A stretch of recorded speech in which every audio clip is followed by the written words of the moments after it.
இப்போ சில்க் த்ரெட்டில் எப்படி end not போடலான்னு பார்க்கலாம்.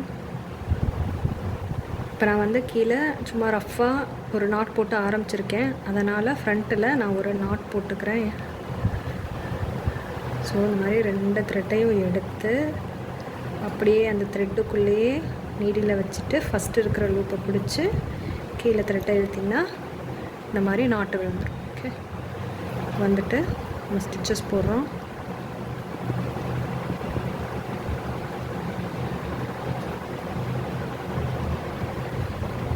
இந்த மாதிரி நீங்கள் இப்படி வச்சுட்டு த்ரெட்டை எடுத்திங்கன்னா வராது. நீங்கள் கீழே த்ரெட்டை நீங்கள் இழுக்கணும்னு நினச்சிங்கன்னா கொஞ்சம் இந்த மாதிரி ஆப்போசிட்டில் கொண்டு வந்துட்டு இப்படி கீழே இழுத்திங்க அப்படின்னா த்ரெட்டு வந்து உங்களுக்கு தேவையான லூப்புக்கு ஏற்ற மாதிரி சைஸ் வந்து நம்ம அட்ஜஸ்ட் பண்ணிக்கலாம். நீங்கள் இப்படி ஸ்ட்ரைட்டாகவே வச்சுக்கிட்டு பிடிச்சி இழுக்காதீங்க. நீங்கள் எந்த அளவுக்கு வந்து த்ரெட்டை வந்து இழுக்காமல் இருக்கீங்களோ அந்த அளவுக்கு த்ரெட்டு அந்து போகாது. இன்கேஸ் உங்களுக்கு சிக்கிற மாதிரி இருக்குது அப்படின்னா கீழே டக்குன்னு கையை விட்டுருங்க. மேலே வர்றப்ப ஸ்டக் ஆகுது அப்படின்னு தெரிஞ்சாலே கீழே வந்துட்டு த்ரெட்டு பிடிக்கிறத கையை விட்டுட்டு மேலே இழுங்க, அது வாட்டுக்க வரும். ஸோ அதுக்கப்புறம் நமக்கு தேவையான அளவுக்கு அதை அப்படி கீழே இழுத்துட்டு நம்ம ஸ்டிச்சஸை போடலாம். ஸோ இப்போ வந்து நம்ம இங்கே எண்டு நாட் போடணும். ஸோ ஓரளவுக்கு நான் இந்த மாதிரி மேலே எடுத்துட்டு பக்கத்தில் ஒரு ஸ்டிச்சு போட்டு கீழேருந்து த்ரெட்டை எடுக்கிறேன். எடுத்துட்டு த்ரெட்டுக்குள்ளேயே நீடில் வச்சு ஃபஸ்ட்டு லூப்பை நான் பிடிக்கிறேன். பிடிச்சிட்டு கீழே த்ரெட்டை இழுக்கிறேன். இந்த மாதிரி அவுந்துட்டு வருது பார்த்தீங்களா? ஸோ இதுதான் நான் சொன்னது. நம்ம நாட்டு வந்து ஒழுங்காக போடலை அப்படின்னா கீழே இழுக்கிறப்ப இந்த மாதிரி ரிவர்ஸில் வந்துடும். ஸோ கீழே ஒரு வாட்டி டைட்டாக செக் பண்ணி பார்த்துக்கணும் நாட்டு வந்து கரெக்டாக விழுந்திருக்கா அப்படிங்கிறது.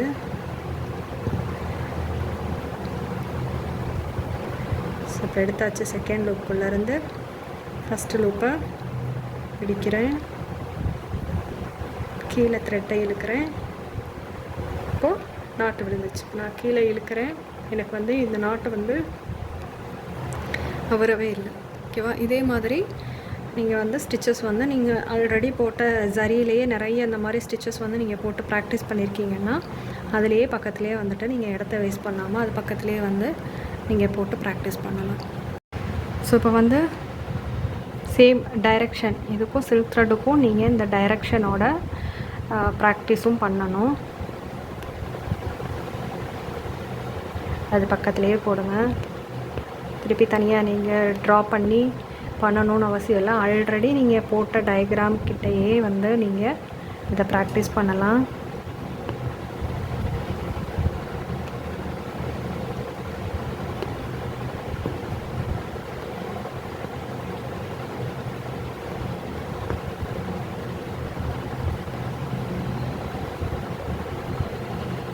ஸோ இப்போ நம்ம இங்கே பண்ணிட்டோம். இப்போ என்ன பண்ணக்கூடாது, இப்படி திருப்பக்கூடாது. ஆப்போசிட்டில் இங்கே வந்து ஒரு ஸ்டிச்சை போட்டு அதுக்கப்புறமா தான் இங்கே திரும்பணும். பக்கத்தில் ஜரி இருக்குது, எங்கே ஸ்டிச் போடணுன்னு தெரியல அப்படின்னா ஒன்றும் இல்லை, நீங்கள் அப்படியே ஜரியை தாண்டி ஒரு லாக் ஸ்டிச்சை போட்டு நீங்கள் அப்படியே எடுத்துகிட்டு போயிடலாம். Next shapes. சேம் சில்க் த்ரெட்டுக்கும் நம்ம இந்த மாதிரி ஷேப்ஸ் போட்டு ப்ராக்டிஸ் பண்ணணும். என்னென்ன ஷேப்ஸ் இருக்கோ எல்லாத்தையுமே நீங்கள் ட்ரை பண்ணுங்கள். அப்போ தான் உங்களுக்கு ப்ராக்டிஸ் கிடைக்கும்.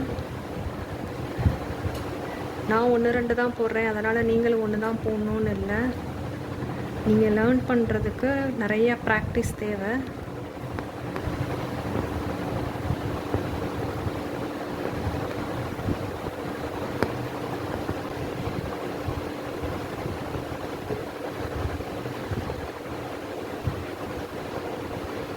ஸோ எண்டு நாட்டு போடுறப்ப இங்கே வந்து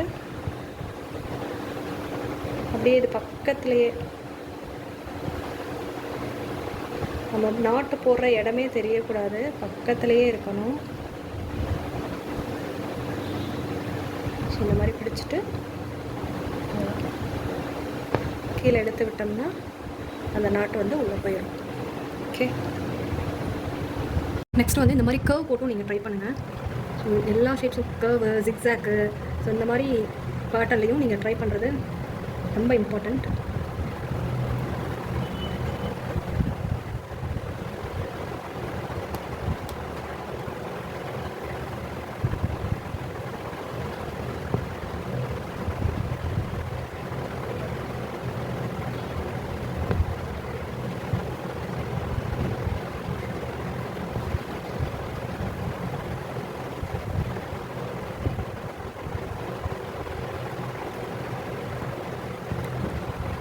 கர்வ் மேலேயே ஸ்டிச்சஸ் போட பழகிக்கோங்க. ஏன்னா நம்ம எப்பயும் ட்ரேஸ் பண்ணி அந்த ட்ரேஸ் மேலே தான் வந்துட்டு நம்ம ஒர்க் பண்ணுவோம். ஸோ நம்ம இப்போவே வந்துட்டு நம்ம என்ன ஷேப் வரைஞ்சிருக்கோமோ அது மேலே வந்துட்டு நம்ம ஒர்க் பண்ணி ப்ராக்டிஸ் பண்ணுறது ரொம்ப பெஸ்ட்டு.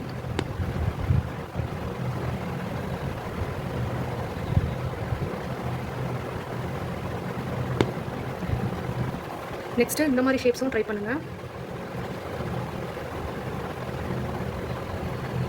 இந்த மாதிரி நிறையா வந்து இந்த கர்வ் வந்து போட்டு நீங்கள் ட்ரை பண்ணலாம். அதுக்கப்புறம் இந்த மாதிரி ஷேப்லையும் இந்த மாதிரி ஷேப்லையும் நீங்கள் போட்டு ட்ரை பண்ணலாம். இது மேலே ப்ராக்டிஸ் பண்ணியும் ட்ரை பண்ணுங்கள். எல்லா ஷேப்ஸும் வந்துட்டு ட்ரை பண்ணலாம்.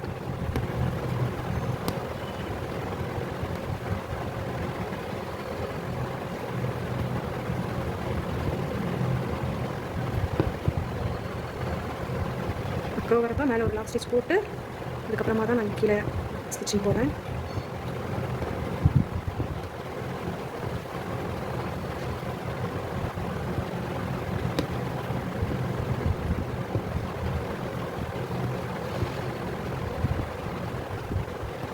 நீங்கள் ஸ்டிச் பண்ணுறப்ப கிளாத்தில் சுருக்கம் விழுகுதுன்னா கிளாத் வந்துட்டு உங்களுக்கு டைட்டாக இல்லைன்னு அர்த்தம். அதை அப்பப்போ வந்துட்டு டைட் பண்ணிக்கோங்க.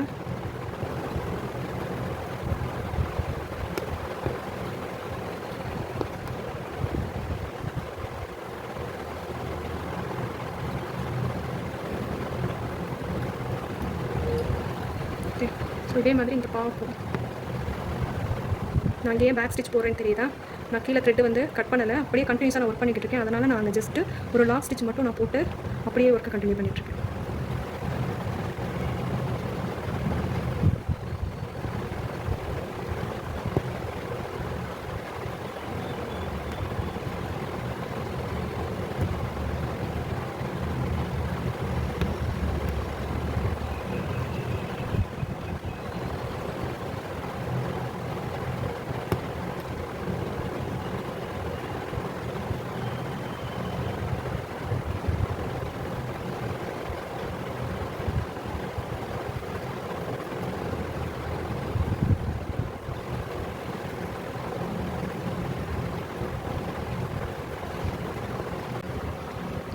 ஸோ இப்போ நான் போடுற ஷேப் மாதிரி பாருங்கள். இந்த மாதிரி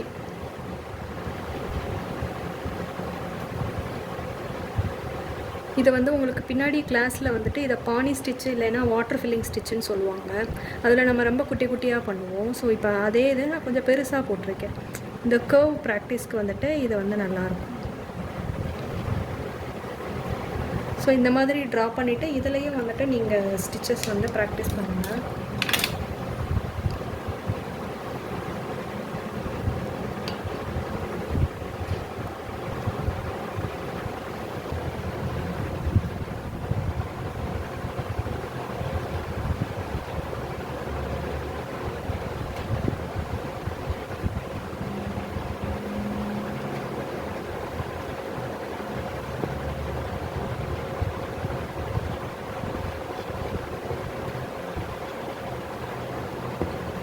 இந்த கர்வ் இருக்கிற இடத்துலலாம் கரெக்டாக உங்களுக்கு வளையிறதுக்கு இந்த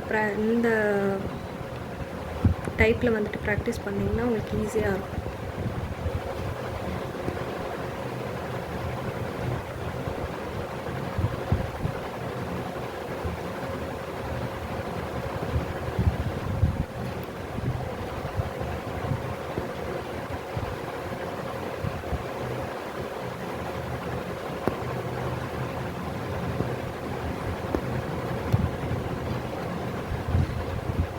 ஸோ இந்த ப்ராக்டிஸ் எல்லாம் நீங்கள் முடித்த பிறகு எனக்கு சில்க் த்ரெட்லேயும் வந்துட்டு அசைன்மெண்ட் பண்ணி எனக்கு அனுப்பிவிடுங்க.